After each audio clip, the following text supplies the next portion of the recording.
everyone, this is your Preeti ma'am and today we are going to discuss chapter 11 from class 3, the sun, moon and star. So if you have missed the other chapters from class 3, the link of playlist of class 3 where you can get all the chapters explanation along with their exercise questions, the link is given in the description box below. Also, if you are new to my channel, do consider subscribing it right now and press the bell icon for latest updates. You can also follow me on enhanced questions given in your textbook. Now, without further ado, let's start with today's class. First, let us look into the briefing of this chapter, that is the introduction part. If you look at the sky on a clear night, you can see moon and many twinkling stars. तो अगर हम एक बहुत ही अच्छी clear night में आसमान की तरफ देखें जब बादल नहीं होंगे तो हम क्या देखेंगे आसमान में कि वहाँ पे हमें एक मून दिखेगा और बहुत सारे टिमटिमाते हुए तारे. Correct? Now stars appear too small because they are very far from us. तो अब जब हम स्टार्स की तरफ देखते हैं तो हमें दिखता है कि स्टार्स जो है वो बहुत ही छोटे छोटे हमें नज़र आते हैं. ऐसा क्यों? बिकॉज जो स्टार्स है वो हमसे बहुत ज़्यादा दूर हैं. Some stars are very bright and some are dim. कुछ स्टार बहुत ज़्यादा ब्राइटली चमकते हैं और कुछ थोड़े डिम होते हैं. The sun is also a star that can be seen at the daytime. जो सन है, जो हमारा सूरज है, वो भी एक्चुअली एक स्टार है जिसको हम सुबह के टाइम पे देख सकते हैं. ठीक है. Now let us study in more detailing way about the sun, the moon and the stars. So पहले हम बात करेंगे सन के बारे में. We see sun at the day time. हम सन को कब देख सकते हैं? ऑब्वियसली सुबह के टाइम पे. Correct. Now it gives us heat and light. It also gives energy to all plants and animal and life is impossible without the sun. तो सूरज से हमें क्या मिलता है? सूरज से हमें हीट मिलती है, वो गर्माहट मिलती है और रोशनी मिलती है, लाइट मिलती है. ये हमें और क्या देता है? It also gives energy to the plants. वो प्लांट्स को एनर्जी देता है और बाकी एनिमल्स को भी एनर्जी देता है. ठीक है. तो जो एनर्जी एक्चुअली हमें सन से मिलती है हम उसको कहते हैं सोलार एनर्जी. क्या कहते हैं हम उसको हम कहते हैं solar energy. The energy that we get from sun. तो ये हो गई बात एनर्जी की, हीट की और लाइट की. तो इससे हमें साफ ये पता चलता है कि लाइफ जो है वो पॉसिबल ही नहीं होगा अगर सन नहीं होगा. ठीक है. Now the sun is a big star. It is the nearest star to the earth. It is million times bigger than the earth. तो सन क्या है? वो भी एक स्टार है जो कि मैंने पहले ही बताया था. तो सन भी एक स्टार होता है जो कि सबसे ज़्यादा पास है अर्थ के और ये मिलियन टाइम्स बड़ा है अर्थ से. ठीक है. The sun is a big ball of fire. It is made of many hot gases. तो अगर हम कहें कि सन क्या है? सन एक स्टार है, वो एक बड़ा सा आग का गोला है. ठीक है. जिसमें बहुत सारे डिफरेंट हॉट गैसेस प्रेजेंट हैं. गर्म जो गैसेस होंगी, डिफरेंट गैसेस होंगी, वो उस सन में, उस आग के गोले में प्रेजेंट है जिसको हम कहते हैं sun. Now there are 8 planets that move around the sun. और हमारे पास 8 planets हैं जो कि सन को बीच में रख के उसके इर्द गिर्द घूमते हैं. Means they keep the sun at the centre and then they revolve around this sun. ठीक है. अब our earth is one of them. तो हमारा अर्थ भी इन्हीं में से एक है. ये आप पिक्चर में देख सकते हैं जो 8 planets हैं. ये रहा सन जिसको घेर के बाकी सब लोग घूम रहे हैं जिसके इर्द गिर्द, और अर्थ भी उन्हीं में से एक है. ठीक है. Now all planets revolve around the sun in a fixed path called orbit. तो अब देखिए सबका अपना अपना एक फिक्स्ड पाथ है, अपना एक पहले से डिसाइड किया हुआ रास्ता है कि भाई मैं इसी रास्ते से होते हुए जाऊंगा, किसी और के रास्ते में नहीं आऊँगा. ठीक है. तो उस फिक्स्ड पाथ को, उस फिक्स्ड रास्ते को कहा जाता है ऑर्बिट. तो मतलब मरकरी आगे ही रहेगा, वो कभी मरकरी यहाँ से घूमता हुआ उसका मन नहीं करेगा कि वो नेपच्यून के रास्ते में आ जाए. ठीक है. तो इसीलिए मरकरी अपने रास्ते पे चलेगा, वीनस अपने रास्ते पे चलेगा, अर्थ अपने रास्ते पे चलेगा. वैसे ही बाकी के जो प्लैनेट्स हैं वो भी अपने एक फिक्स्ड रास्ते पे चलेंगे, फिक्स्ड पाथ पे चलेंगे जिसको हम कहेंगे orbit. Now, the sun and the 8 planets are the members of the solar system. इस पूरे सिस्टम को, जहाँ पे एक सन है जिसके इर्द गिर्द बाकी जो हमारे 8 प्लैनेट्स है वो घूम रहे हैं, ये जो पूरा एक सिस्टम है, इस पूरे सिस्टम को हम कहेंगे सोलर सिस्टम. तो सोलर सिस्टम के मेंबर्स कौन हो गए?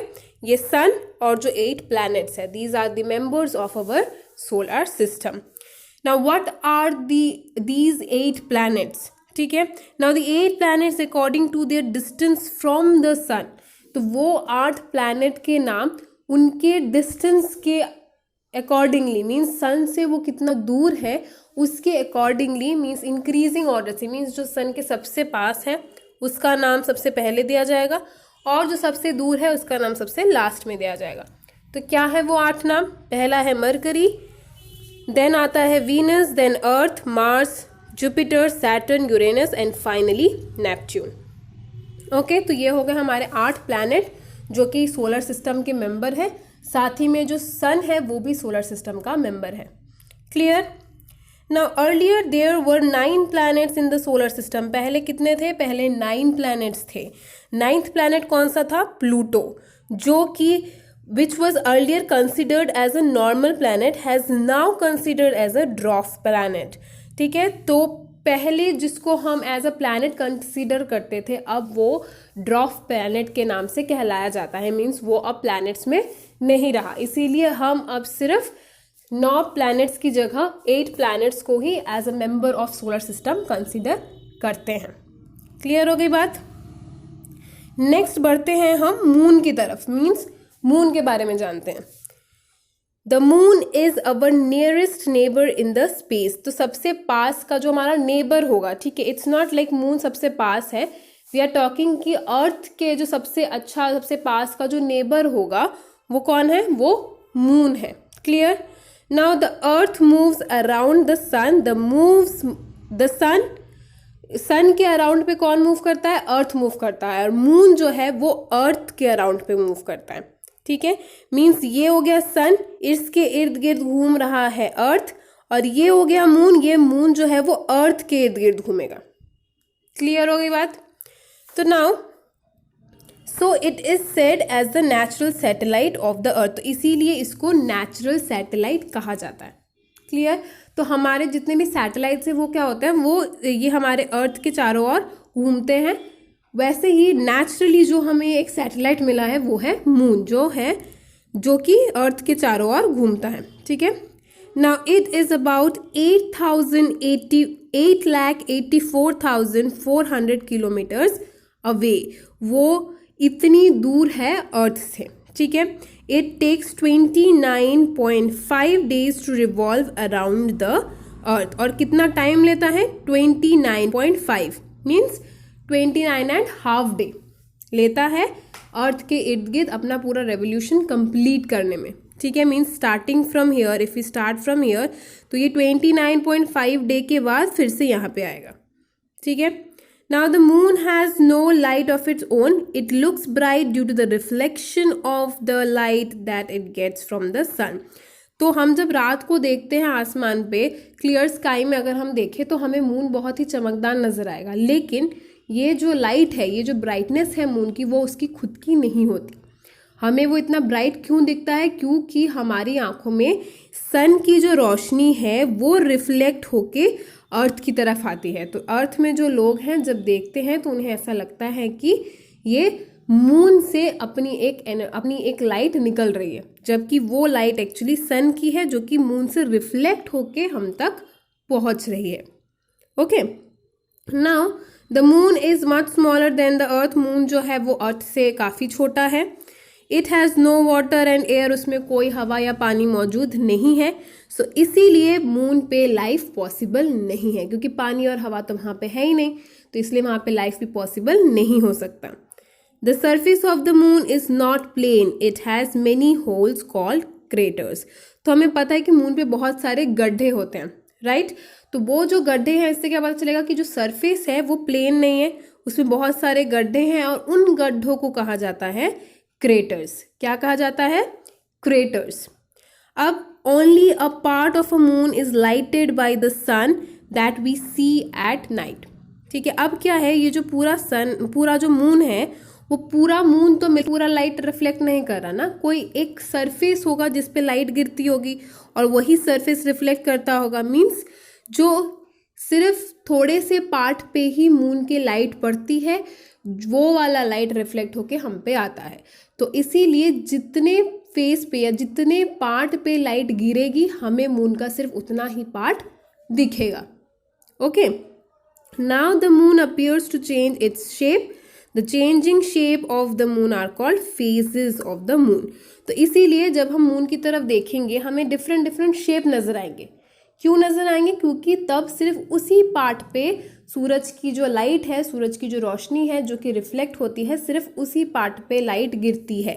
इसीलिए जब हम देखेंगे तो उसके शेप्स भी हमें चेंज होते हुए नजर आएंगे, क्योंकि जिस पार्ट पे लाइट गिरेगा हमें सिर्फ वही नजर आएंगे और बाकी का पार्ट हमें नजर नहीं आएगा। इसलिए हमें लगेगा कि जो मून है वो अपना शेप चेंज करती रहती है, और इसी चीज को कहा जाता है फेजेस ऑफ मून। इसी को कहा जाएगा कि मून के डिफरेंट डिफरेंट फेजेस हैं। So this is called phases of moon. Okay, तो the phases of moon depend किस पे करेगा? On its position with respect to sun and earth. तो ये जो फेज होगा मून का, मीन्स हमें कितना पार्ट मून का दिख रहा है, मून के कितने पार्ट पे सन की जो लाइट है वो गिरती है, वो डिपेंड करेगा मून के पोजीशन पे। किसके रेस्पेक्ट पे? सन और अर्थ के रेस्पेक्ट पे मून की जो पोजीशन होगी उस पे डिपेंड करेगा मून का फेस क्या होगा। When the illuminated side of the moon is pointed away from the earth, we cannot see the moon. It is called new moon. अब अगर जिस पार्ट पे मून के रोशनी गिर रही है और वो वाला पार्ट सन की तरफ फेस नहीं किया हुआ है, तो हमें नहीं दिखेगा मून, और उसको कहेंगे हम न्यू मून, जिस दिन हमें मून नहीं दिखता। ठीक है, मीन्स जिस पार्ट पे एक्चुअली मून की रोशनी गिर रही थी, वो वाला पार्ट जो है वो अर्थ की तरफ डायरेक्शन में नहीं है, इसलिए हम नहीं देख पाएंगे उस दिन मून, उसको हम कहेंगे न्यू मून। ठीक है, now then a thin arc called crescent appears. The moon keeps on bulging and becomes a half moon. तो वैसे ही उसके फेजेस वेरी करेंगे, उसके फेस डिफरेंट डिफरेंट शेप्स लेंगे। उसके बाद जो शेप होगा that is the crescent, means just एक थिन लाइन की तरह हमें दिखेगा। ऐसा ही बढ़ते बढ़ते हमें एक हाफ मून मिलेगा। ठीक है, जब आधा मून हमें दिखेगा और आधा हमें नहीं दिखेगा, that is half moon. Then again वो बल्ज आउट जो है वो कम होता रहेगा, देन पूरा और भी ज़्यादा बल्ज आउट होगा, मीन्स और ज़्यादा पोर्शन हमें मून का दिखेगा, एंड देन एक टाइम आएगा जब हमें कंप्लीट मून दिखने लगेगा। ठीक है, तो उसको हम कहेंगे फुल मून, और यही वाला साइकिल रिपीट होता रहेगा ऑपोजिट में। अब फुल मून से फिर से कम होता जाएगा, फिर हाफ होगा, फिर जस्ट एक थिन आर्क की तरह हमें दिखेगा, एंड देन फिर से उस पार्ट पे रोशनी गिरेगी जो अर्थ की तरफ फेस नहीं की हुई होगी और हमें मून नहीं दिखेगा। तो this is the whole cycle and this is called phases of moon. Understood? So students, that's all for today's video. In our next video, we are going to continue with this chapter. So till then, stay tuned and thank you.